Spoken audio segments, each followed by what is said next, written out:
해양 레저 산업을 육성하겠다고 지은 해운대 해수욕장 요트 계류장. 사업자와의 갈등만 남긴 채 흉물로 변해버렸다는 소식 전해드렸는데요. 이 해운대 해수욕장에선 명성에 걸맞지 않게 도입한 관광시설이 족족 실패하는가 하면 사업자들과의 갈등도 끊이질 않고 있습니다. 송광모 기자가 보도합니다. 녹아버린 빙판 위에서 스케이트를 타는 관광객들. 물을 가르는 건지 빙판을 가르는 건지 구분이 안 됩니다. 2015년 겨울 사계절 관광지를 만들겠다며 해운대구가 해수욕장에 도입한 시설입니다. 따뜻한 날씨 속 결국 2달 만에 완전 철수합니다. 지난해 세운 열기구 전망대 역시 마찬가지. 해수욕장 랜드마크로 만들겠다며 도입한 이 해운대 열기구 역시 바닷바람을 예측하지 못해 사업에 고전을 면치 못했습니다. 아예 띄우질 못하다 보니 지난 여름 이용객은 고작 300명에 그쳤고 지금은 아예 관리조차 안 됩니다. 거의 정확한 데이터나 지금 저희들이 가지고 있지는 않은데 그래서 우리가 육안으로 못 본 것도 있고. 정확한 사전 조사나 도입 근거가 부실했다는 지적이 나오는 이유입니다. 여름철 해운대 해수욕장에 들어오는 관광사업 제안서만 100여 건. 이 사업서들은 모두 해운대구 관광시설 사업소로 들어갑니다. 하지만 행정직 공무원 단 서너 명이 사업 검토 등 해양레저 전체를 책임지는 구조입니다. 1, 2년마다 자리를 옮기다 보니 전문성을 갖기도 힘듭니다. 좀 미흡하게 검토를 했는지는 모르겠지만 저희들도 좋게 개선하고 비서객들한테 하나의 더 볼거리, 즐길거리를 제공하기 위해서. 부서진 요트 계류장처럼 사업소장 입맛대로 사업이 생기거나 사라져도 이를 견제할 장치마저 없습니다. 체계적이지 못한 부분이 있어서 여러 사업들이 좀 난립해왔던 게 사실인데요. 앞으로는 그런 부분 문제점들을 보완하기 위해서 보다 전문성을 갖춘 체계적. 해수욕장 개장까지 남은 시간은 5달. 이대로라면 해양레저 산업으로 포장된 이름 모를 시설이 또 난립할 우려가 나옵니다. MBC 뉴스 송광모입니다. 소방관이 다치거나 숨을 거두면 소방 업무와 어떤 인과관계가 있는지 소방관 본인이나 유족이 직접 입증을 해야 합니다. 소방관이 희귀병에 걸린 경우도 마찬가지인데요. 이 부분에서 공무상 재해 인정 체계에 중대한 허점이 나타납니다. 임선웅 기자가 취재했습니다. 올해 나이 50살 김영환 소방관이 지난 14일 오전 숨을 거뒀습니다. 한 가정의 가장이었던 그는 폐암에 걸려 치료를 받았지만 석 달도 채 버티지 못했습니다.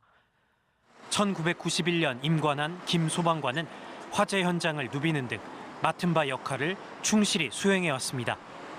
부산소방재난본부는 유족 측과 함께 인사혁신처에 공상 신청을 할 계획입니다. 2014년 사망한 김범석 소방관은 육종암 판정 후 7개월가량의 투병 생활 중 숨졌습니다. 2015년 6월 유가족이 공상 신청을 하지만 승인을 거부당합니다. 육종암과 소방관 업무 사이의 연관성을 유족이 입증하지 못했다는 게 이유입니다. 최선을 다했던 소방관이라는 것을 알려주고 국가로부터 인정을 받게 해달라 유언을 하고 갔습니다. 현행법은 공무수행이 질병이나 사망으로 이어졌다는 부분을 소방관 본인이나 유가족에게 직접 입증토록 하고 있습니다. 최근 전체 공상 신청 중 승인이 이루어진 비율은 평균 90.3%. 하지만 암 같은 중대 질환만 놓고 보면 승인 비율이 57%로 뚝 떨어집니다. 특히 육종암 같은 희귀병의 경우 현대의학조차 정확한 발병 원인을 밝혀내지 못하고 있습니다. 이런 병과 소방관 업무 간의 연관성을 입증하라는 건 공상 신청을 포기하란 말과 사실상 같습니다. 공상을 일단 인정을 해주고 나중에 그 책임을 국가에서 증명을 하고 있는데 그 법안을 2017년도에 발의를 했는데 현재 국회에서 계류 중이고. 반면 미국, 캐나다, 호주 등은 소방관의 암을 일단 공상으로 승인해 줍니다. 또 승인할 수 없다면 이에 대한 입증 책임 역시 소방관이 아닌 국가에 두고 있습니다. MBC 뉴스 임선응입니다. 네, 어제 새벽 한 20대 만취 운전자가 차를 몰다가 대형 전자제품 매장으로 돌진했습니다. 윤창호법 시행 이후 처벌은 강화됐지만 크고 작은 음주 사고는 계속해서 끓이질 않고 있습니다. 류재민 기자입니다. 새벽 시간 도로를 달리던 차가 갑자기 방향을 틀더니 도로변 상가 쪽으로 돌진합니다. 맞은편에서 목격한 운전자가 다급하게 112에 신고합니다. 여기에 건물 안으로 차가 뚫고 들어갔어요. 28살 김모 씨가 술에 취해 4km가량 차를 몰다 한 대형 전자제품 매장을 덮친 겁니다. 음주 차량이 매장으로 돌진하면서 이렇게 출입문 철골은 휘어졌고 유리문은 산산조각 났습니다. 김 씨의 혈중 알코올 농도는 0.100%, 운전면허 취소 수치입니다. 자기 기억엔 대리까지 부르는데 그 뒤로는 기억이 없다 이런 식으로 얘기해갖고 기억 안 난다 이런 식으로 얘기하더라고요. 김 씨를 음주운전 혐의로 입건한 경찰은 목격자를 상대로 정확한 사고 경위를 조사하고 있습니다. 지난달 26일엔 만취 운전자가 시속 190km의 속도로 경찰과 추격전을 벌이다 붙잡히는 등 윤창호법 시행 이후 한 달 동안 부산에서 발생한 음주 교통사고는 하루 한 번꼴 35건에 이릅니다. 또 20대 음주운전자가 대부분을 차지하고 강화된 처벌로 인해 도주 사고도 잇따르고 있어 음주운전 사고의 정도는 더 심각한 상황입니다. MBC 뉴스 류재민입니다. 네, 다음은 오늘 신문 읽기 순서입니다. 먼저 국제신문 일면 보시겠습니다. 부산도시공사가 올해 2천여억 원 규모를 발주한다는 제목의 기사가 맨 앞에 실렸습니다. 올해 36개 사업을 발주해 작년보다 3배가량 많은 금액의 공사를 발주한다는 내용입니다. 올해는 예산액 700억 원이 넘는 입찰 물량이 2곳이나 있어 사업비가 늘어났다는 건데요. 오는 3월 강서구 에코델타시티 3단계 사업, 또 8월엔 부산진구 부산국제아트센터 공사 발주가 예정돼 있기 때문입니다. 이 같은 소식이 전해지면서 지역 건설업계도 반기는 분위기라고 합니다. 네, 이면에 있는 기사 하나 더 보겠습니다. 부산 공립유치원 101곳 중 스프링클러가 설치된 곳은 단 5곳뿐이라는 내용입니다. 특히 단설유치원은 노유자 시설로 분류돼 스프링클러를 의무적으로 설치해야 하지만 부산의 단설유치원 7곳에 아직도 설치가 돼 있지 않다고 지적했습니다. 법정 설치 기한은 내년 말까지인데도 교육청이 올해 예산을 투입하기로 한 곳은 23곳뿐이라고 지적하고 있습니다. 다음은 부산일보입니다. 일면에 금융이 없는 금융중심지라는 제목 톱으로 올렸습니다. 부산이 해양특화 금융중심지로 선정된 지 올해로 10년이 됐지만 민간 금융기관의 설립은 없어서 금융 생태계 형성은 실패했다고 지적했습니다. 부산 금융산업이 전국에서 차지하는 비중도 2010년 6%에서 2016년 5.9%로 오히려 하락했다고 전했습니다. 금융중심지 정책 전반을 다시 점검하고 실효성 있는 대책이 필요하다고 제시했습니다.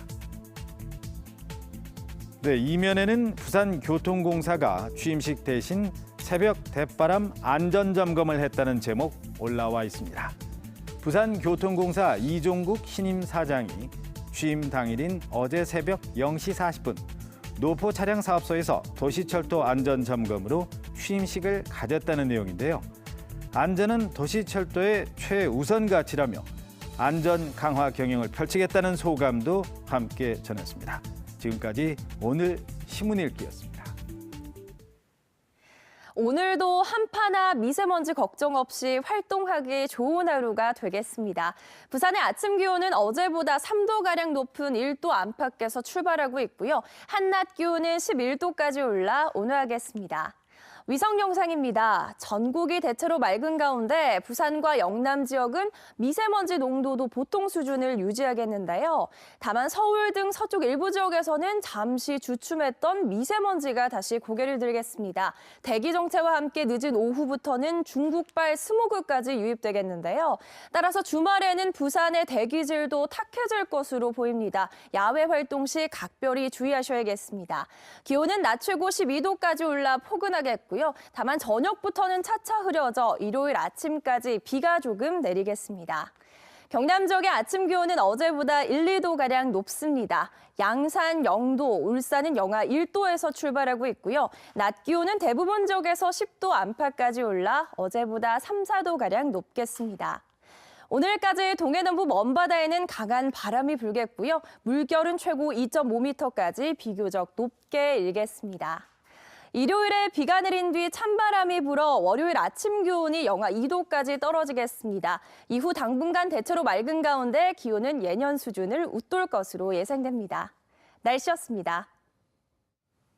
다음은 오늘 부산의 주요 행사들 정리했습니다. 투데이 부산입니다. 설 연휴를 앞두고 김영춘 해양수산부 장관이 오늘 부산에 와 오후 4시 반부터 여객선 안전 운항 점검에 나섭니다. 부산항 연안 여객터미널에서 이뤄지는 오늘 점검에서는 지난달 취항한 부산 제주 간의 여객선인 뉴스타호에 직접 승선해 안전을 위한 여러 사항 등을 집중 점검합니다. 부산시청 업무 전반에 대해 상담 서비스를 제공하는 부산시 120 바로 콜센터에서 오늘 오후 6시 120데이 기념 행사를 갖습니다. 오늘 행사는 시민들을 위한 상담 품질 향상을 위한 노력과 더불어 새로운 각오를 다지자는 취지로 마련됐는데 월간 최고 상담사에 대한 부상 수여와 결의문 낭독 등이 펼쳐집니다. 닭밥골 뉴딜 사업 활성화를 위한 주민 설명회가 오늘 오후 5시 서구 동대신 이동 주민센터에서 열립니다. 오늘 설명회에서는 도시재생 뉴딜 사업의 여론 수렴과 원활한 추진, 그리고 지역 공동체 활성화 차원에서 선보이는 것으로 공무원과 주민 등 100여 명이 참가할 예정입니다. 2019년 북구 낙동 인문열전 프로그램이 오늘 오후 2시 개강해 오는 3월 29일까지 계속됩니다. 장소는 북구 평생학습관으로 300여 명이 참가할 것으로 예상되는데요. 낙동강 유역의 인문 자산 등 다양한 내용으로 전개됩니다. 지금까지 투데이 부산이었습니다. 부산 신항의 골칫거리인 토도섬이 내년 4월쯤 완전히 없어진다고 합니다. 선박 운항의 걸림돌이었던 토도가 사라지면 초대형 선박들도 자유롭게 드나들 수 있게 됩니다. 토도 제거 작업 현장을 박준호 기자가 다녀왔습니다. 부산 신항을 오가는 선박들이 신항 입구에 있는 섬 하나를 피해 드나듭니다. 길이만 100m가 넘는 토도 섬입니다. 부산 신항 매립 당시부터 선박 안전에 걸림돌로 간주돼 왔는데 지난 2017년부터 제거 작업이 한창입니다. 120명의 인력이 매일 덤프트럭 370대 분량의 흙을 제거하고 있습니다. 2년 전과 비교해 봤더니 30m 넘게 솟아있던 나무와 안반은 대부분 사라졌습니다. 수심 18m까지 저희가 발파를 하는 그런 사례는 거의 없었기 때문에 설계 단계에서부터 상당히 고민이 많았고 실제 될지도 사실 의문점이 많았지만은 지금 저희가 18개월 진행되는 건 순조롭게 잘 진행되고 있는 현황입니다. 최근 공정률은 45%. 앞으로 물속 단단한 안반에 액체 화약을 집어넣어 깨뜨린 뒤 수심 18m 구간까지 토사를 걷어내게 됩니다. 제가 발을 딛고 서 있는 토도의 육상 부분은 2달 뒤 완전히 철거됩니다. 물 위에 남아있는 토도가 더 이상 보이지 않게 되는 겁니다. 내년 4월 공사가 끝나면 신항 입구가 대폭 넓어져 초대형 선박들도 자유롭게 드나들 수 있습니다. 선박 운항에 지장되는 지장물은 하나도 없게 돼서 신항 전체 내수면을 항로로 이용할 수 있다고 보시면 될 것 같습니다. 그러면서 초대형 선박도 안전하게 들어올 수 있고 시공사 측은 발파 작업의 진동을 최소화하고 모래 바지선 운항에 만전을 기하는 등 해상 안전사고에 철저히 대비할 계획입니다. MBC 뉴스 박준호입니다.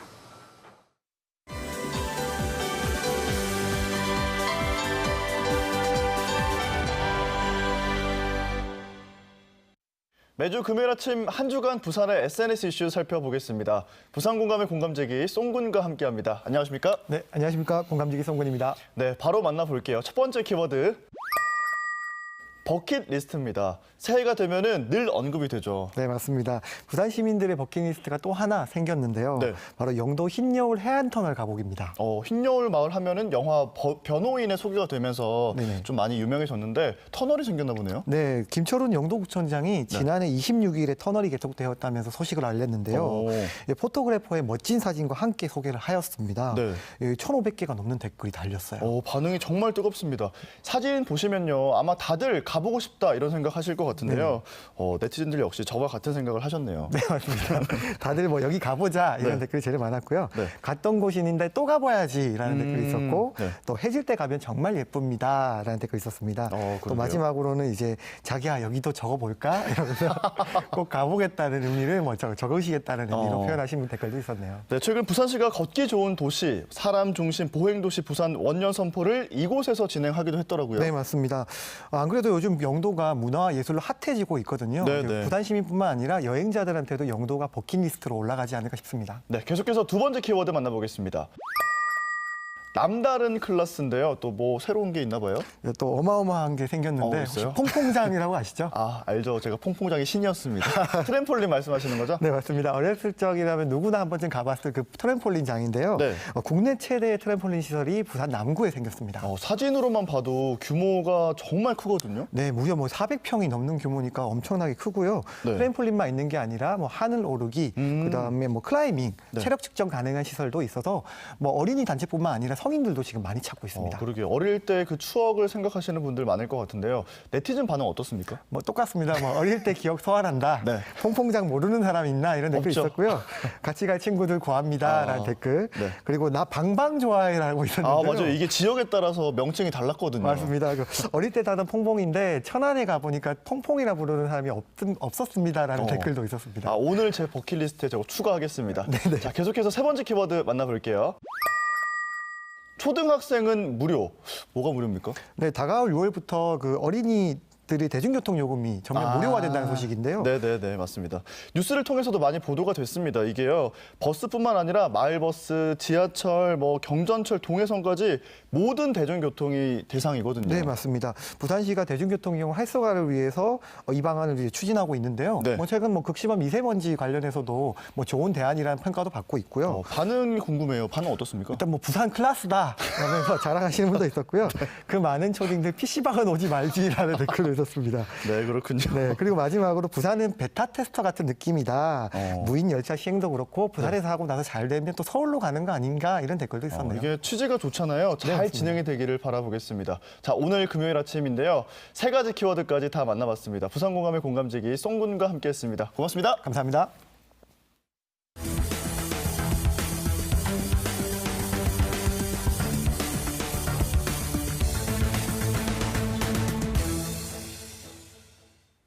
어젯밤 9시 50분쯤 해운대구 반여동의 한 약국 앞 도로에서 37살 A씨가 몰던 승용차가 인도로 돌진했습니다. 이 사고로 길을 걷던 45살 B씨 등 보행자 3명이 부상을 입었습니다. 경찰은 평소 지병이 있던 A씨가 운전면허 취소 상태에서 운전을 하던 도중 발작을 일으켜 사고를 낸 것으로 보고 A씨를 입건해 조사하고 있습니다. 해운대경찰서는 주유소에 위장 침입해 일을 하는 척하며 수백만 원을 훔친 혐의로 43살 A씨를 구속했습니다. A씨는 지난해 8월 30일 새벽 0시 반쯤 해운대구 수영강변대로의 한 주유소에서 종업원으로 일할 것처럼 위장 취업한 뒤 사무실에 물건을 두고 와 가지러 왔다고 속여 현금 505만 원을 훔친 혐의입니다. 동네 경찰서는 손님의 명품 가방을 몰래 숨긴 뒤 운전을 마치고 되돌아와 가져간 혐의로 대리운전 기사 48살 A씨를 불구속 입건했습니다. A씨는 지난달 10일 밤 9시 20분쯤 경남 김해시의 한 대학 주차장에서 손님 43살 B씨가 잠시 나간 사이 차 안에서 150만 원 상당의 명품 가방을 발견하고 밖에 몰래 숨긴 뒤 대리운전을 마치고 다시 가져가는 방법으로 훔친 혐의를 받고 있습니다. 파산 절차를 받고 있는 침례병원의 첫 경매가 유찰됐습니다. 부산지법 경매 4개는 병원 건물 감정가인 859억 원으로 제시된 1차 경매 기준가에 입찰 의향서를 제출한 사람이 아무도 없어서 매각이 연기됐다고 밝혔습니다. 다음 경매일은 다음 달 21일 오전 10시로 경매 기준가는 유찰로 인해 687억 원으로 20% 떨어졌습니다.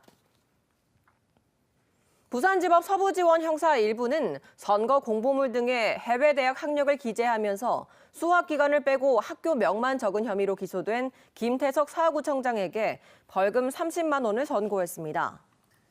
재판부는 김 구청장이 학교 수학 기간을 넣도록 한 공직선거법을 위반하고 홍보용 명함에 관련 정보를 누락했지만 선거 책자는 이를 보완한 점 등을 고려해 벌금형을 선고한다고 밝혔습니다. 부산 경영자 총협회와 부산 조선해양기자재 조합이 551개의 업체를 조사한 결과 지난해 업체당 평균 매출이 84억 100만 원으로 지난 2015년과 비교해 30% 감소한 것으로 나타났습니다. 일감이 감소하면서 지난해 공장 가동률은 68.3%에 그쳤고 평균 영업이익은 3년 만에 48.5% 감소한 것으로 조사됐습니다. 조선해양기자재업체는 시급한 지원 정책으로 금융지원 확대와 고용 환경 개선을 꼽았습니다. 오늘도 한파나 미세먼지 걱정 없이 활동하기 좋은 하루가 되겠습니다. 부산의 아침 기온은 어제 같은 시각보다 3도가량 높은 1도 안팎에서 출발하고 있고요. 한낮 기온은 11도까지 올라 온화하겠습니다. 위성 영상입니다. 전국이 대체로 맑은 가운데 부산은 미세먼지 농도가 보통 단계를 유지하겠는데요. 다만 늦은 오후부터는 차차 중국발 스모그가 유입되겠습니다. 따라서 주말에는 부산의 공기질도 탁해지겠습니다. 야외 활동 시 각별히 주의하셔야겠고요. 기온은 최고 12도까지 오르겠고 밤부터 차차 흐려져 일요일 아침까지 비가 조금 내리겠습니다. 일요일 오후에 찬바람이 불기 시작해 월요일 아침 기온이 영하 2도까지 떨어지겠습니다. 이후 당분간 대체로 맑은 가운데 기온은 예년 수준을 웃돌겠습니다. 날씨였습니다. 네, 1월 18일 금요일 아침에 보내드린 부산 MBC 뉴스투데이였습니다. 기분 좋은 하루 시작하시길 바랍니다. 여러분 고맙습니다.